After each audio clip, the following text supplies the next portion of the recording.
Yang paling banyak kita bahas itu soal penyakit jantung koroner. Itu bisa nggak kelihatan pakai echo? Ya.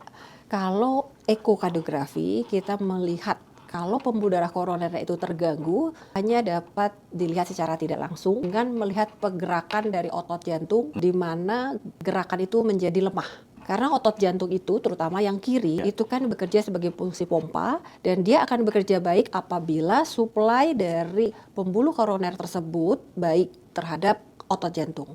Bila ada penyempitan, tentunya otot jantung yang diperdarahi di area itu akan melemah. Mulai dari melemah sampai bisa tidak bergerak sama sekali. Berarti pasien tersebut sudah pernah mengalami serangan jantung.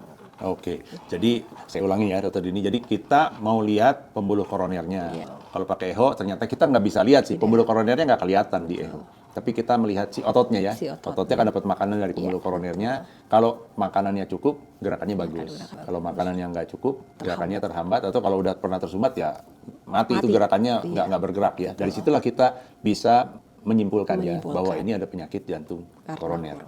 Tapi bisa kayak treadmill. Nah, kalau treadmill kan bisa ini, saya sering bahas, kalau treadmill kita bisa mendeteksi ada penyakit jantung koroner apa enggak. Kalau pakai echo bisa? Ya, bisa dengan membandingkan di mana pasien disuruh lari. Dengan kata lain, diberi stres. Stresnya akan diberikan dengan ada dua cara. Dengan aktivitas langsung, di mana pasien diminta untuk berlari di mesin treadmill juga sampai detak jantung maksimal sesuai usia, kemudian gerakan otot kita lihat. Jadi kita akan membandingkan gerakan otot sebelum diberi beban dan setelah diberi beban. Atau menggunakan obat, namanya obatnya akan menaikkan detak jantung, yaitu namanya dobutamin.